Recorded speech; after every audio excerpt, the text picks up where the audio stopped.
Satihontu Namo Buddhaya. Perkenalkan, nama saya Stefani, mahasiswa Fakultas Kedokteran Universitas Padjadjaran. Di sini, saya ingin menceritakan mengenai kisah berjudul Sasa Jataka dengan tema Panya atau kebijaksanaan.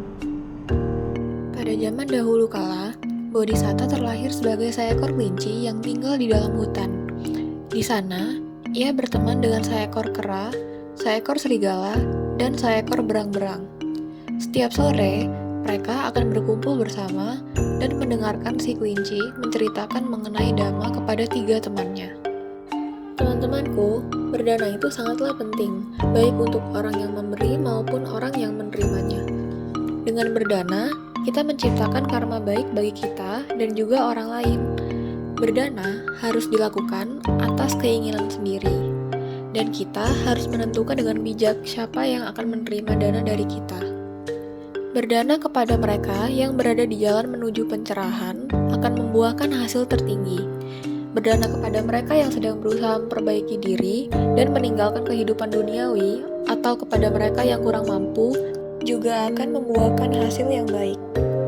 Untuk berdana dengan layak, kita harus mempunyai niat untuk memberi sesuatu yang didapat dengan cara yang layak pula. Agar terlahir kembali di alam bahagia, kita harus berdana dengan berpegang kepada prinsip Pancasila, yaitu tidak membunuh, tidak mencuri, tidak berbuat asusila, tidak bicara yang tidak benar, dan tidak minum alkohol. Si kelinci melihat ke arah bulan di langit. Ia menyadari bahwa besok adalah hari suci. Teman-temanku, besok adalah hari suci. Pada hari suci, kita semua diharuskan untuk berpuasa dan berdana. Kita semua pastinya tahu bahwa berdana akan membuahkan hasil yang baik. Karena itu, esok hari, marilah kita mencari makanan untuk diberikan kepada orang-orang yang membutuhkan. Keesokan harinya, mereka berpencar untuk mencari makanan. Si berang-berang melihat seorang nelayan yang baru saja selesai memancing ikan dan mengubur ikan-ikan tersebut di tanah. Beberapa saat kemudian, si berang-berang membawa pergi ikan-ikan itu dan ia memutuskan untuk menggunakannya sebagai dana. Di sisi hutan yang lain, si kera melihat sebatang pohon mangga yang besar. Ia pun mengambil beberapa buah mangga untuk digunakan sebagai dana pula. Sementara itu, si serigala menemukan beberapa tusuk daging. Setelah menoleh ke kanan kiri dan tidak melihat apapun, ia membawa pergi daging-daging tersebut untuk dana makanannya. Si kelinci yang sedari tadi mencari makanan hanya melihat rumput di sekitarnya. Ia berpikir bahwa rasanya tidak mungkin ia menawarkan rumput kepada orang yang memerlukan makanan. Maka dari itu, ia bertekad, apabila ada seseorang yang membutuhkan makanan dan datang kepadanya, ia akan mengorbankan dagingnya sendiri. Saat itu pula, Saka, Raja para Dewa, merasakan tempat duduknya yang memanas.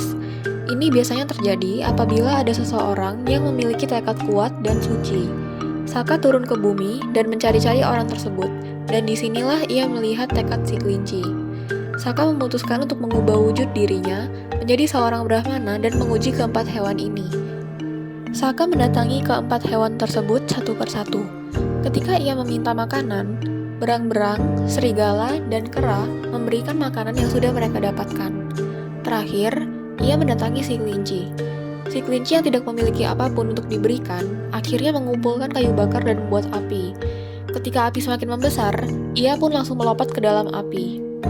Anehnya, si kelinci sama sekali tidak terbakar. Saka kemudian mengeluarkan kelinci tersebut dari kobaran api, dan akhirnya berkata bahwa ia bukanlah seorang Brahmana. Dirinya, Saka, datang ke bumi untuk menguji kebajikan si kelinci. Kemudian si kelinci berkata, Saka atau Brahmana, jika seluruh penghuni dunia ini datang untuk meminta sedekah kepadaku, aku tidak akan menolak. Dengan ini, Saka pun menyadari bahwa kebajikan dan ketulusan si kelinci sangatlah besar. Maka ia pun kembali ke tempat asalnya di surga.